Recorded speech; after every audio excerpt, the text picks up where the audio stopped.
नमस्कार, स्वागत है आप सभी का पीडब्ल्यू फार्मा के इस चैनल पे। I doctor Supriya Mishra, your pharma minute. तो आज का हमारा जो टॉपिक है वो काफ़ी इंटरेस्टिंग और ट्रेंडिंग टॉपिक है, फार्माकोविजिलेंस। तो आज मैं आप सभी को pharmacovigilance related overall career path और इनकी सैलरी की अगर हम बात करें तो ये सारी चीज़ें आज हम डिस्कस करने वाले हैं और बेसिकली हाई पेइंग जॉब्स के अंडर में आता है।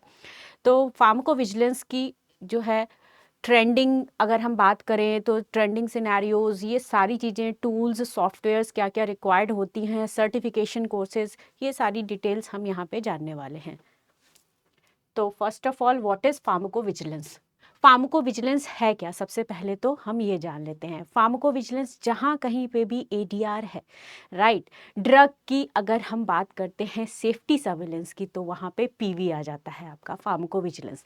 तो फार्माकोविजिलेंस जो है आपका science of detecting, assessing, understanding and preventing adverse effects और एनी ड्रग रिलेटेड प्रॉब्लम्स को हम कह रहे हैं फार्माकोविजिलेंस।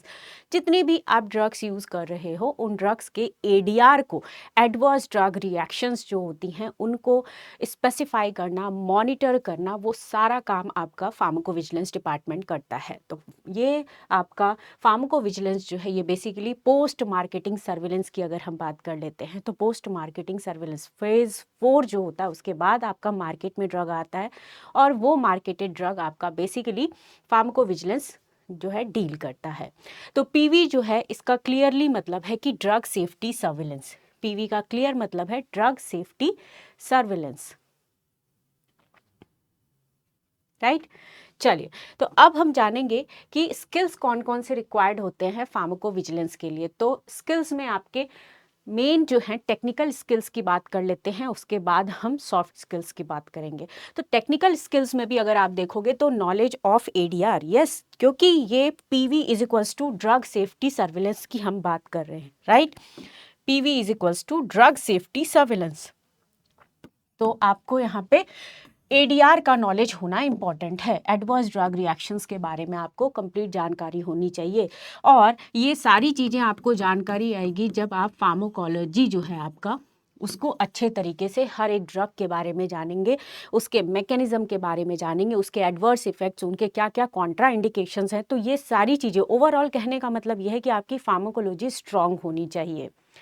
तो एडीआर के बारे में नॉलेज होना ये इम्पॉर्टेंट है, अंडरस्टैंड करना ड्रग को, उनके साइड इफ़ेक्ट्स को, उनके टॉक्सिसिटी मैकेनिज्म को, राइट, क्या टॉक्सिसिटी मैकेनिज्म, ये भी जानना जरूरी है। नेक्स्ट, क्लिनिकल रिसर्च बेसिक्स जो हैं वो आपको जानना जरूरी है।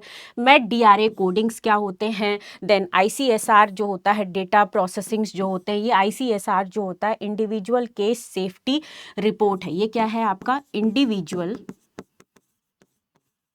Case safety reports, okay. तो इसमें इंडिविजुअल आईसीएसआर जो फॉर्म होता है आपका, बेसिकली आईसीएसआर फॉर्म है, उसमें सारे आपको डेटा एंट्री करने होते हैं। आप जब एआरटी सेक्शंस में जाते हो, जब आप एडीआर कलेक्ट कर रहे होते हो, तो उसमें काफ़ी सारी जो चीज़ें होती हैं आपको आईसीएसआर डेटा फॉर्म होता है उसमें फिल करना होता है। बट एक चीज़ इंपॉर्टेंट है कि आईसीएसआर फॉर्म जब हम फिल करते हैं तो पेशेंट का कोई भी नेम मेंशन नहीं किया जाता है। ओनली हम एक्स वाई इस तरीके से मेंशन करेंगे और मेंशन ये करेंगे कि वो मेल है या फीमेल है, इस तरीके से। तो पेशेंट की आइडेंटिटी रिवील नहीं की जाती है। तो आईसीएसआर डेटा फॉर्म जो है, ये प्रोसेसिंग जो होती है, ये भी आपका जानना जरूरी है। नैरेटिव राइटिंग की बात कर लेते हैं। तो ये नैरेटिव राइटिंग की अगर हम बात कर लेते हैं तो आपको साइंटिफिक एविडेंस रिलेटेड इस तरीके का डेटा बनाना है ताकि आपको जो है वैलिड प्रूफ आप दे सको और एक नैरेटिव राइटिंग कर सको, मतलब कि फैक्ट्स बता सको, पॉइंट ऑफ व्यूज बता सको और एक स्टेप वाइज स्टेप्स जो है, प्रोसीजर्स जो है आप वहाँ पे मेंशन कर पाओ। गुड अंडरस्टैंडिंग ऑफ एफडीए के बारे में जानकारी भी आपको पूरी होनी चाहिए अच्छे तरीके से, क्योंकि ओवरऑल हम बात कर रहे हैं सेफ्टी एस्पेक्ट की, तो एफडीए की जानकारी आपको होनी चाहिए। देन इसके अलावा ईएमए, डब्ल्यूएचओ रेगुलेशंस, ये आपको पता होने चाहिए।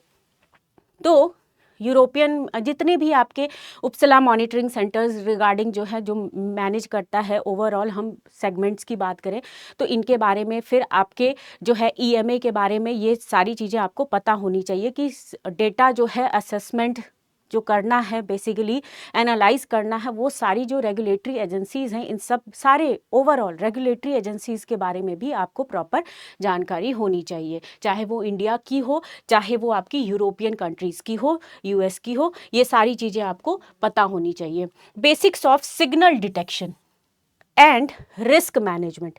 Signal detection and risk management की बात करें तो आपको इंटरप्रेट करना, सेफ्टी डेटा डिटेक्ट करना, पैटर्न, राइट,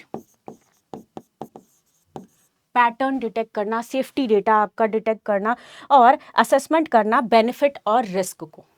तो ये जो आपकी बेसिक चीज़ें हैं, टेक्निकल स्किल्स हैं, इनकी रिक्वायरमेंट है आपकी फार्माकोविजिलेंस डिपार्टमेंट के अंदर। इसके अलावा हम स्किल्स की बात करें तो सॉफ्ट स्किल्स भी इंपॉर्टेंट रोल प्ले करेंगे। जस्ट बिकॉज आप नैरेटिव राइटिंग वगैरह अगर आप कर रहे हो तो आपका स्किल्स जो है वो बहुत अच्छा होना चाहिए, जैसे कि good communication skills first of all. Next आपका एनालिटिकल थिंकिंग और अटेंशन आपको प्रॉपर देना है, पर्टिकुलर जो भी, क्योंकि आप बात कर रहे हो सेफ्टी की, हम बात कर रहे हैं एडीआर की, तो हर एक एस्पेक्ट पे आपको प्रॉपर अटेंशन जो है वो देके चीज़ों को जो है प्रॉपर नरेट करके जो है मेंशन करना है कि ओवरऑल आपने क्या समराइज किया, क्या चीज़ें हैं, ये सब आपको बताना है। Computer literacy like Excel, MS Office, ये कुछ आपके सॉफ्टवेयर्स हैं, मतलब आपको ये चीज़ें आनी चाहिए, ये टूल्स आपको आने चाहिए। बेसिकली जो है एक्सेल पे वर्क करना, ऑफिस पे वर्क करना आना ही आना चाहिए। तो ये जो हैं आपके स्किल्स रिक्वायर्ड, जिसमें हम टेक्निकल और सॉफ्ट स्किल्स की बात कर रहे थे, ये रिक्वायर्ड है आपका फार्माकोविजिलेंस के लिए। Now moving towards educational qualifications. तो कौन कौन से हमारे कैंडिडेट्स जो हैं, हमारे जो स्टूडेंट्स हैं, वो अप्लाई कर सकते हैं दिस पर्टिकुलर जॉब्स के लिए। तो फार्माकोविजिलेंस के लिए सबसे पहले आपके पास बी फार्म, एम फार्म, या अगर आप फार्म डी के स्टूडेंट्स हैं, डिप्लोमा नहीं है ये आपका फार्म डी यहाँ पे मेंशन किया गया है। डॉक्टरेट जो है इन फार्मा की अगर हम बात कर रहे हैं तो फार्म डी जो है आपका डॉक्टरेट डिग्री जो है, पोस्ट डॉक्टरल अगर आप डिग्री बोल सकते हो, ये हो गया। बीएससी एमएससी लाइफ साइंसेज, तो बीएससी एमएससी के भी कैंडिडेट्स इसमें अप्लाई कर सकते हैं, लाइफ साइंसेज वाले, बायोटेक, माइक्रोबायोलॉजी, केमिस्ट्री, नर्सिंग। इसके अलावा एमबीबीएस और बीडीएस के रोल वाले जो कैंडिडेट्स होते हैं वो भी आपके फार्माकोविजिलेंस में अप्लाई कर पाते हैं। एडिशनल अगर हम ट्रेनिंग की बात करें तो एडिशनल ट्रेनिंग में आपको पीजी डिप्लोमा अगर आपने किया हुआ है या फिर किसी तरीके का सर्टिफिकेशन कोर्स पीवी के अंदर किया हुआ है, फार्माकोविजिलेंस में किया हुआ है, अगर आपने कह सकते हैं कि बहुत सारे आपके ऐसे प्लेटफॉर्म हैं जो आपको ये कोर्स जो है पर्टिकुलर जो है इसका सर्टिफिकेशन, फ्री सर्टिफिकेशन भी प्रोवाइड करते हैं। टाइम टू टाइम जो है उपसला मॉनिटरिंग सेंटर की तरफ से जो है आपका फार्माकोविजिलेंस के लिए फ्री प्रोग्राम्स भी चलाए जाते हैं। डब्ल्यूएचओ गाइडलाइंस जो है, डब्ल्यूएचओ भी ये प्रोग्राम जो है आपकी चलाती है। तो अगर आपने ये सारे कुछ सर्टिफिकेशन कोर्स कर रखे हैं तो भी आपको वेटेज दिया जाता है जब आप फार्माकोविजिलेंस डिपार्टमेंट में इंटरव्यू देने के लिए जाते हैं। तो clinical research, drug safety for fresh graduates और जो हमारे करियर स्विच करना चाहते हैं उन कैंडिडेट्स के लिए बहुत ही इम्पॉर्टेंट रोल प्ले करता है। जॉब रोल्स एंड अपॉर्चुनिटीज़ की बात कर लेते हैं। तो इनको हम बेसिकली 3 सेगमेंट्स के अंदर डिवाइड कर देते हैं। तो फर्स्ट है आपका स्टार्टिंग का जो सेगमेंट है जिसको हम एंट्री कह रहे हैं, entry segment, then mid segment, then उसके बाद आपके हायर सेगमेंट्स आ जाएंगे, मैनेजरियल सेगमेंट्स आ जाते हैं।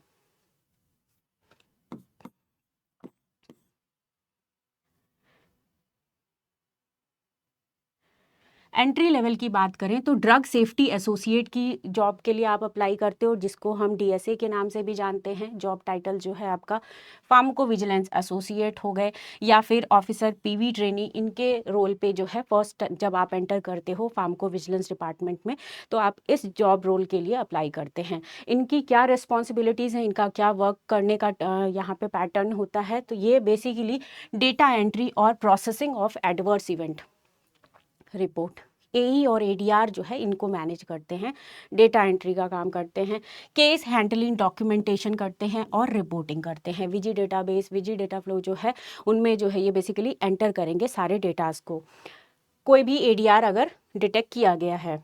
Signal detection analysis, signal detection analysis. तो इसमें एनालाइज करते हैं हम सेफ्टी डेटा को और डिटेक्ट करेंगे सेफ्टी सिग्नल्स को, और कोई नया ट्रेंड अगर देखने को मिल रहा है तो आप उसको जो है यहाँ पे बेसिकली फर्स्ट एंट्री लेवल पे ये भी रोल आपको देखने को मिलेगा। सिग्नल डिटेक्शन जो है आपका एनालिस्ट का पोस्ट आता है।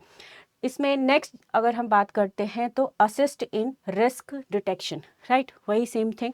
नेक्स्ट मिड लेवल की एंट्री की हम बात करते हैं तो मिड लेवल में आपके medical reviewer, clinical safety specialist, ये मिड लेवल की जो जॉब पोस्ट है आपकी ये हो जाती है। जब आपको 3 to 5 इयर्स के एक्सपीरियंस हो जाते हैं देन आप मिड लेवल के लिए अप्लाई करते हो। तो एसेस करना होता है इन्हें एडवर्स इवेंट रिपोर्ट्स को फॉर क्लिनिकल रेलेवेंस के बेसिस पे इवैल्यूएट करना। तो इसके अलावा कॉसैलिटी असेसमेंट भी होता है, राइट। कॉसैलिटी असेसमेंट भी इन्हें जो है बेसिकली मॉनिटर करना होता है, रिव्यू करना होता है drug safety from clinical perspective के पॉइंट ऑफ व्यू से। रिस्क मैनेजमेंट स्पेशलिस्ट की भी जो है पोस्ट होती है, जिसमें बेसिकली इनकी रोल जो होते हैं बेसिकली रिस्पॉन्सिबिलिटीज़ जो हैं डेवलप और इम्प्लीमेंट करना, रिस्क असेसमेंट, रिस्क मैनेजमेंट जो है, risk management plan, mitigation strategies for identified drug safety risk. Third one is pharmacovigilance scientist या फिर ड्रग सेफ्टी साइंटिस्ट। तो ये आपके पोजीशंस हैं। जैसे जैसे आपको एक्सपीरियंस होता चला जाएगा आपका पोजीशंस जो है आप इन पोजीशंस के लिए एलिजिबल हो जाते हो। फार्माकोविजिलेंस साइंटिस्ट या ड्रग सेफ्टी साइंटिस्ट, इसमें आपके रिस्पॉन्सिबिलिटीज़ हैं एनालाइज करना aggregated safety data, prepare safety reports, perform benefit risk assessment और सपोर्ट रेगुलर सबमिशन, रेगुलेटरी जितने भी आपके सबमिशंस हैं। नेक्स्ट आपका जॉब रोल है कंप्लायंस ऑफिसर या रेगुलेटरी पीवी स्पेशलिस्ट। इसमें आपको रेगुलेटरी लॉज, उनके गाइडलाइंस, ऑडिट्स, ये सारी चीज़ें जो हैं आपको करना पड़ता है। डॉक्यूमेंटेशन हो गया या फिर रेगुलेटरी रिपोर्टिंग्स जो होती हैं इनके अंडर में आ जाते हैं। नेक्स्ट है आपके मैनेजीरियल सेक्शंस। तो मैनेजीरियल जो है आपके मैनेजीरियल सेगमेंट्स और सीनियर सेगमेंट्स में जब आप जाते हो तो यहाँ पे आपको as a job title pharmacovigilance trainer या फिर एज अ एजुकेटर बन जाते हो आप। तो इनका काम क्या होगा, न्यू पीवी जो भी आपके प्रोफेशनल्स हैं उनको ट्रेनिंग देना, उनको गाइड करना, वर्कशॉप कंडक्ट करते रहना, इंटरनल ट्रेनिंग्स करना ऑन पीवी, राइट। तो ये सारे जो रोल्स होते हैं वो फार्माकोविजिलेंस ट्रेनर और एजुकेटर्स के हो जाते हैं। पीवी मैनेजर और हेड ऑफ ड्रग सेफ्टी, तो इनका ओवरऑल अगर हम बात करते हैं तो ओवरसीज करना, ओवरसी पीवी ऑपरेशंस जितने हैं वो देखना, लीड करना टीम को, कोऑर्डिनेट करना रेगुलेटरी अथॉरिटीज़ के साथ, और स्ट्रैटेजीज और डिसीजन मेकिंग जो है पावर इनके अंदर जो है आती है।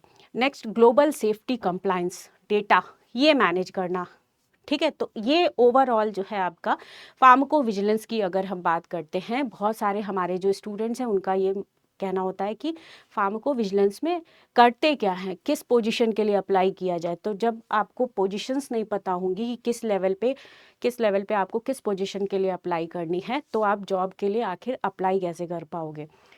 Next salary structure. Salary structure की बात करें तो फ्रेशर और एंट्री लेवल पे आपके 2 to 6 लाख पर एनम हो गए। मिड लेवल जैसे कि मिड लेवल पे आपके कितने आ जाएंगे 7 to 12, ये अप्रॉक्स सैलरी यहाँ पे बताई गई है, इससे ज़्यादा भी हो सकती है। नेक्स्ट सीनियर लेवल की अगर हम बात करें जो कि आपके सिग्नल डिटेक्शन और मेडिकल रिव्यूज़ कर रहे हैं, रेगुलेटरीज अथॉरिटीज़ मैनेज कर रहे हैं, तो इनका 10 to 20 या 30 LPA भी है, राइट। लीडरशिप और मैनेजीरियल, लीडरशिप और मैनेजीरियल्स पे 20-30 और मोर देन दैट, राइट। तो ये हो गया आपका overall salary structure in India. वहीं पे हम अब्रॉड की बात करें तो अब्रॉड में आपका यूएस और यूरोप की हम यहाँ पे बात कर रहे हैं, तो एंट्री लेवल पे $45,000 से लेके $65,000 तक पर ईयर जो है आपका पे एंट्री लेवल पे पे ग्रेड आपका ये होता है। वहीं पे एक्सपीरियंस अगर आप हो जाते हो तो आपको 80,000 से लेके 1,20,000 पर डॉलर जो है पर ईयर जो है डॉलर पर ईयर जो है आपको देखने को सैलरी मिलती है। Software and tools in pharmacovigilance की बात करते हैं। चलिए ये बहुत इंपॉर्टेंट है, कौन कौन से सॉफ्टवेयर कौन कौन से टूल्स की रिक्वायरमेंट होती है। तो फर्स्ट ऑफ ऑल कैटेगरी की बात करते हैं, drug safety and PV database और केस प्रोसेसिंग टूल्स की बात करें तो कुछ टूल्स और कुछ सॉफ्टवेयर्स हैं लाइक एरिस ग्लोबल हो गए, LifeSphere, Veeva Vault Safety, Oracle, Argus Safety, then आपके कैजेडम पीवी, ये कुछ आपके टूल्स एंड सॉफ्टवेयर्स होते हैं जो कि रिक्वायर्ड होते हैं फॉर फार्माकोविजिलेंस के लिए। इनका काम क्या होता है? ये बेसिकली एडवर्स इवेंट्स मॉनिटर कर रहे हैं, मैनेज कर रहे हैं, सेफ्टी डेटा ट्रैकिंग, ये इनके रोल्स हो गए। Medical coding system, medical coding system terminology या फिर टर्मिनोलॉजीज की बात करें तो इनमें आपके मेड डीआरए और WHO ART आ जाते हैं, ART सेगमेंट्स, ठीक है। ICSR डेटा फॉर्म जो हम फिल करते हैं ART सेगमेंट्स, तो ओवरऑल WHO ART ये भी आपका रिक्वायर्ड होता है। Standardising and coding adverse events के लिए ये बेसिकली रिक्वायर्ड होते हैं। Data analysis and statistical tools की बात करें तो आपको कुछ टूल्स भी पता होने चाहिए, लाइक SAS का कोर्स होता है, पाइथन का है, R का है, एक्सेल का है, राइट। एक्सेल का इन हाउस अगर आप कह सकते हो जो रिक्वायर्ड होती हैं चीज़ें वो आपको जाननी ज़रूरी होती हैं। तो इसका काम है ओवरऑल सिग्नल डिटेक्शन और रिस्क असेसमेंट और स्टैटिस्टिकल एनालिसिस करना। तो ये टूल्स आपके जरूरी होते हैं इन फार्माकोविजिलेंस सेगमेंट्स डिपार्टमेंट में। Regulatory documentation and reporting tools की बात करते हैं तो इनमें Veeva Vault, master control, TrackWise, DMS जिसको हम बोलते हैं डॉक्यूमेंट मैनेजमेंट सिस्टम, ये चीज़ें जो है रिक्वायर्ड होती हैं जिनका काम होता है ओवरऑल रिस्क मैनेजमेंट प्लान करना। रेगुलेटरी सबमिशंस ये रिक्वायर्ड होते हैं for PV। Companies in India, अगर हम इंडिया में कंपनीज जो मतलब इंडियन कंपनीज नहीं है, ये MNCs और इंडियन दोनों की हम बात कर रहे हैं यहाँ पे। तो इंडिया के अंदर अगर आपको जॉब के लिए अप्लाई करना है तो आप इन कंपनीज में अप्रोच कर सकते हो, ठीक है। इन कंपनीज में आप अप्रोच कर सकते हैं। तो कंपनीज के नेम है एसेंचर, कॉग्निजेंट, फिर है TCS, Wipro, Parexel, ICON, IQVIA, Novartis, doctor Reddy's, Pfizer, Syneos Health, Eris Global, Bioclinica and Freyr and GSK। तो ये आपके ओवरऑल अगर हम बात करते हैं फार्माकोविजिलेंस सेक्टर में टॉप कंपनीज हैं, MNCs भी इसके अंदर एडेड हैं आपके। और हब की अगर बात करें तो फार्माकोविजिलेंस का हब आपका हैदराबाद, बेंगलोर, पुणे और आपका नोएडा जो है ये हब है बेसिकली। मुंबई, चेन्नई, नोएडा। सर्टिफिकेशंस की बात कर लेते हैं, ये कम्प्लीटली ऑप्शनल है बट आपको कहीं ना कहीं बहुत ज़्यादा इम्पॉर्टेंट रोल प्ले करते हैं आपके एंट्री लेवल के लिए। अगर हम सर्टिफिकेशन कोर्स कर लेते हैं तो certificate course in pharmacovigilance like आपके कुछ ऑर्गेनाइजेशंस हैं जिसमें IGMPI आ जाती हैं, Uppsala monitoring centres. Time to time जो है आपको सर्टिफिकेशन के लिए आप यहाँ पे अप्लाई कर सकते हो। विजी सर्व हो गए और IASD जो है आपके, ये ऑर्गेनाइजेशंस हो गई। डिप्लोमा डिग्री आप कर सकते हो इन फार्माकोविजिलेंस डिपार्टमेंट के अंदर। सर्टिफिकेशन आप कोर्स कर सकते हो मेड DRA कोडिंग में। देन यूड्रा विजिलेंस ट्रेनिंग होती है, EMA अप्रूव्ड जो है यूड्रा विजिलेंस ट्रेनिंग भी करते हैं बहुत सारे लोग। GCP की सर्टिफिकेशंस लेते हैं एंड देन उसके बाद आपका कोई ये ऑप्शनल है, कोई क्लिनिकल रिसर्च में सर्टिफिकेशन लेना चाहता है तो वो भी आपके ले सकते हैं। अब हम मार्केट सिनेरियो की बात करेंगे। Pharmacovigilance market size and share forecast outlook 2025 to 2035। तो मार्केट ग्लोबली क्या सिनेरियो है आने वाले टाइम में, PV का क्या आपको रोल देखने को मिलने वाला है, क्या ये सेगमेंट राइज करने वाला है कि नहीं, ये सारी चीज़ें हम यहाँ पे देखेंगे। तो according to global PV market के अकॉर्डिंग अगर हम देखें तो एस्टिमेटेड जो है $, आपका 10.36 बिलियन जो था आपका 2025 में, ये बेसिकली डेटा जो है ये देखा गया है। और वहीं पे जब हम 2034 की बात करते हैं तो माना जा रहा है कि ये आपका पहुंच जाएगा 22.25 बिलियन $, तक। तो अगर हम CAGR देखते हैं, एनुअल ग्रोथ रेट देखें तो इनका अप्रॉक्स 8.9% आपको आने वाले टाइम में देखने को मिलेगा, मतलब बढ़ ही रहा है। नेक्स्ट, अगर हम आउटसोर्सिंग मार्केट की बात करें तो बहुत सारी कंपनीज जो हैं वो आउटसोर्स भी करती हैं, राइट। CROs हो गए, BPOs हो गए, तो इनका भी अगर हम ग्लोबल मार्केट में इनका अगर हम CAGR देखते हैं तो वो भी आपके अप्रॉक्स 8.6% की बढ़ोतरी आपको देखने को मिलेंगी। 2035 के अंदर। और ये क्यों पॉसिबल हो पाया है? Just because adverse drug reactions, ADR, time to time अगर आप देखोगे क्रोनिक डिजीजेस जो हैं वो बहुत ज़्यादा आपको देखने को मिल रही हैं मार्केट में। डिजीज़ की अगर बात करते हैं तो नंबर ऑफ़ डिजीजेस बढ़ते ही जा रहे हैं, तो एडीआर बढ़ता ही जाएगा और इस डिपार्टमेंट की ज़रूरत पड़ेगी ही पड़ेगी। तो एक्सपेंड कर रहा है इसी वजह से आपका जो फार्माकोविजिलेंस डिपार्टमेंट है। वन मोर इम्पॉर्टेंट थिंग कि एक्सपेंडिंग फार्मास्यूटिकल इंडस्ट्रीज़ भी बढ़ रहे हैं साथ के साथ।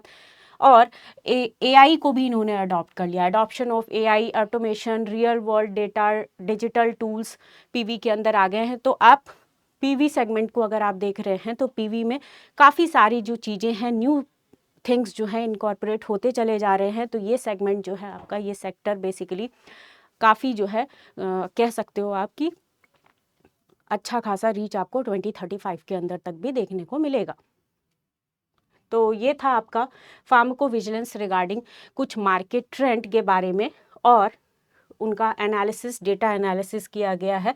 तो इसके बिहाफ पे कह सकते हैं कि ये आपका अच्छा सेक्टर है, ग्रोइंग सेक्टर है। और इस डिपार्टमेंट के लिए अगर आप अप्रोच करना चाहते हैं तो आपको कुछ सर्टिफिकेशन कोर्सेज़ की रिक्वायरमेंट होगी, सॉफ्टवेयर्स की रिक्वायरमेंट है कि आप सॉफ्टवेयर सीखें, एआई टूल्स को जानें। ये कुछ टूल्स अगर आप जानते हो और अपने सीवी में इनकलकेट करते हैं तो इससे आपका जो एंट्री है वो इजी हो जाता है। तो ये था आपका फार्माकोविजिलेंस के रिगार्डिंग ओवरऑल क्या क्या चीज़ें रिक्वायरमेंट है आपको और किस चीज़ों पे और एक्स्ट्रा एफर्ट्स करने हैं। तो thank you all of you, thank you so much. मिलते हैं नेक्स्ट वीडियो में, तब तक के लिए आप सबसे अलविदा करती हूँ।